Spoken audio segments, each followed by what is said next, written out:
I'm April Milner. I am going to be implementing my professional development towards my Master's of Literacy Education. And I've got my friends here who are other educators, and we've got second and third grade teachers and special ed here. So thank you guys all for coming. All right, through my progress through the master's program, I learned a lot of different reading strategies, and one of them I really took on and I'm using it in the classroom, and it's a strategy for summarizing. And so it's only 5 easy steps. So you guys already have the packet, and the packet already has the strategy in there, and then I gave you guys an extra one that you don't need to write on, so you can actually use this to start copying if you really want to use it in the classroom. All right, so first, discuss with your neighbor, why is summarizing so important? Go for it.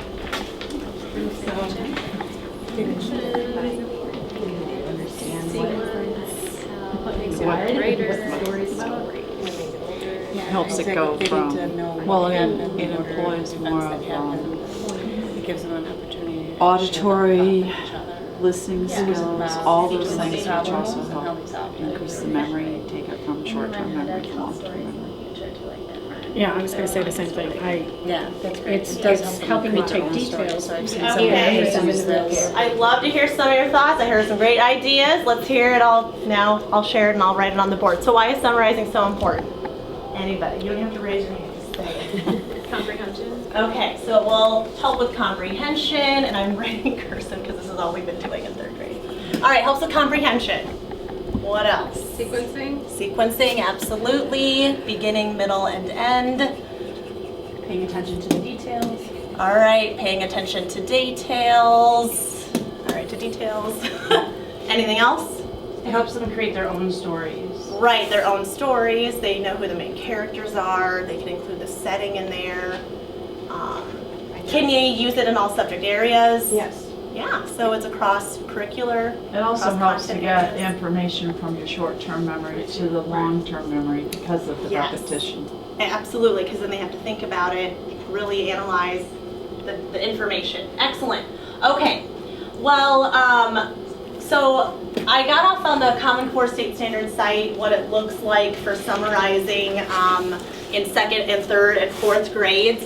And it doesn't actually say the word summarizing until you get to fourth grade. Summarizing says here, summarize the text.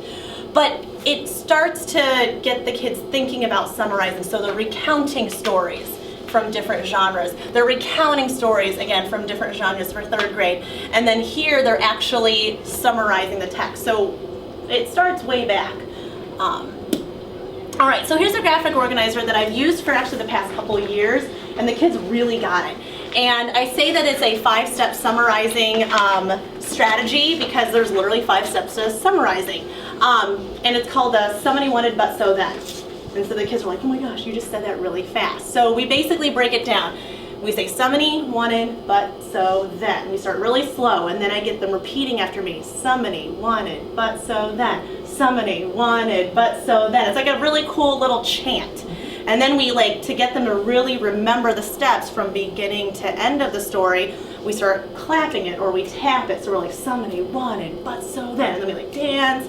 If you really want to get tactile with it, I've done that. It really helps them memorize it because the whole goal is for them to understand the sequential order of summarizing with the graphic organizer, and then they should be able to do it automatically without even this. So at the end of the year, if I say, please summarize what you've just read, they automatically think to themselves, somebody wanted but so then, and they can just write it. So I want you guys to try out this graphic organizer, see if you like it.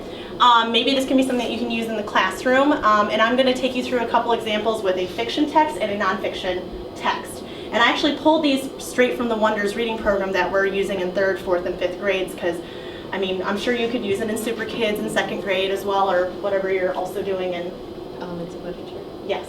So high school kids can use it too, but middle school as well. So on this next page, if you wanted to take it to the next level, you would fill this out and then you'd write a paragraph on the other side. All right, so here's the first story. It's actually on one of your pages, so you can just have it right in front of you. So how I set it up is you guys can just keep it like this, you'll read it, and then you can just fill out the graphic organizer. So this, I want you to practice using the graphic organizer with a nonfiction text. This is straight from our Wonders program. So this is how you can actually use it with our current reading program. So go ahead, take a moment, read it. You can read it and then talk with your neighbor about how you want to summarize. But the summary is obviously the character, the main character. What was the main thing that they wanted? What was the problem? But this happened, so these are the ways they tried to solve it. And then what happened at the end. So go ahead and take a moment and do that. They don't have to be complete sentences. You can ask your neighbor if this is what you're putting for the problem part, step 3. This is a 3rd grade level text.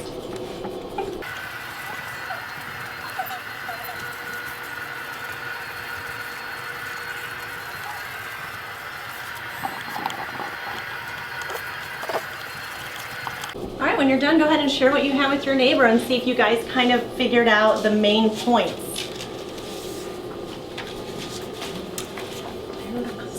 Customer wanted crispy potatoes, but was given ones that were too thick and soft, so George Crumb fried them crispy, and the potato chip was invented.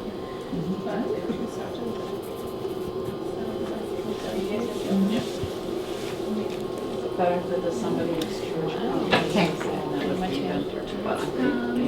Yeah.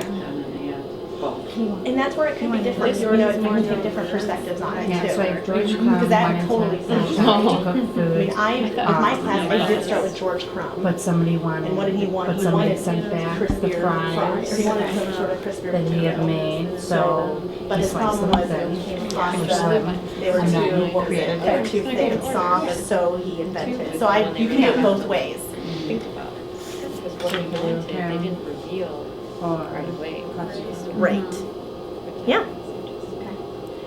All right, so it looks like some people started with, you guys want to share what you guys have over here, starting with a customer? Correct. I put a customer wanted crispy potatoes, but was given ones that were too thick and soft, so George Crumb fried them crispy, then the potato chip was invented. I mean, that literally is pretty much straightforward, straight from, almost in order, all the main ideas. Who wants to do the one with the George Crumb, starting with George Crumb wanted? I can do it, yeah. Okay, awesome. George Crumb, he wanted to be a French fry chef, but the fries were too thick and soft, so he sliced them really thin and crispy, and then they were great. Excellent. Okay. So as you can see, you can really, you basically it's very straightforward. You know who who the person is or people. The same problem for everybody. And then you were able to, everybody had the same solution, and then what happened at the end. So it's very straightforward. So this was for a nonfiction, and I know it's very short, but you could really do it for any sort of somebody else's biography or autobiography. You can't obviously use it for something like this because there's not going to be a somebody wanted but so then in here. So you can't use it for all text, but you can use it for as long as there's some sort of sequential order of a story, whether it's real or not, you can use it. Okay, so now I want you to practice. Oh, and then after the kids write the graphic organizer, I'm not going to have you do it, but then you could write actual complete sentences here. So it's like pre-writing your ideas and then actually writing your ideas. All right, let's try it with a fiction story. This is straight from the 3rd grade Wonders program as well.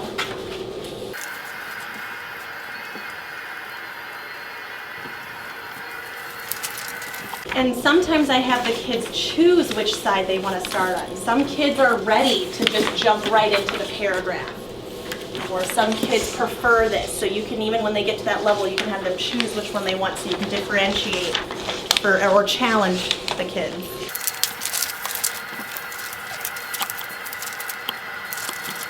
Yeah, and I always encourage kids to go back and look in the text, since that's very common core.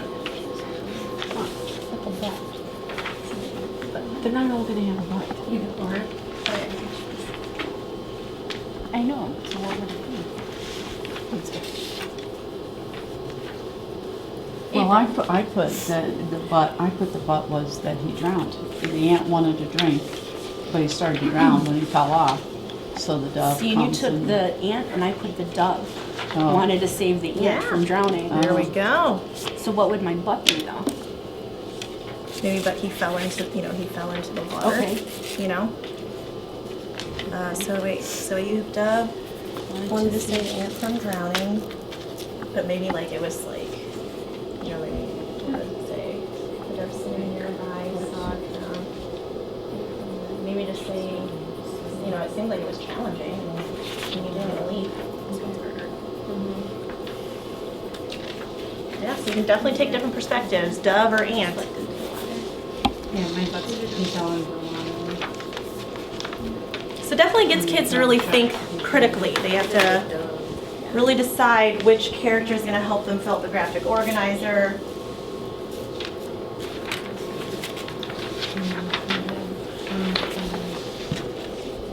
Yeah, it makes them look at the text carefully. Yeah. And it encourages them to go back to reread exactly what you guys are doing, which all good readers should be doing. And different point of views. Yes, different point of views, because she wrote Dove about the Dove, and you guys are writing Ant, so it is different points of view. Dove, you guys did Dove? Ant. Who wants to share their Ant one? I have the ant. The ant wanted a drink of water, but he fell in, so a dove threw a leaf in and saved the ant, and then the ant was saved, and he saved her later in return. There we go. All right, who wants to share their Dove one, if you want to? I think I was using the No, I She did too. Did you? Mhm. Go ahead. Oh, I just said the dove wanted to save the ant, but it was drowning in the stream, so the dove dropped the leaf to save the ant, and then the ant returned the favor and saved the dove. There we go. That's pretty much what you had too. Okay, so as you can see, this is really straightforward. And I really truly believe, I think like if second grade starts using this, they get to third grade, summarizing will become more automatic, and some of them might actually remember the steps of somebody wanted but so then. And I had my kids just do this today. It just happened to be today that we used this graphic organizer to summarize a folk tale. And I told them, hey, when you go to fourth grade, if they're asking you to summarize, please, just remember these steps, and that's pretty much straightforward. It's just another strategy to summarize. So I actually have pictures of my kids from today summarizing. So some kids chose to use the graphic organizer. Some kids decided to just go straight to writing the paragraph, because that helped them and gave them more space, more freedom, instead of just confined in those boxes. So, all right, do you guys have any questions? Do you have any comments about this strategy? Do you see yourself using this in the future? Possibly trying it out? All right, well, I have an evaluation for you, for me, and you don't have to put your name on it, but it basically just takes you through, just write number, it asks you to rate me from strongly agree to strongly disagree, and then 12, 13, and 14 are written comments. So go ahead and take the time doing that, and then you guys are free to go. Thank you so much. You guys are awesome. You've been a great audience. And then I have references on that packet for you if you wanted to get a somebody wanted but so then electronically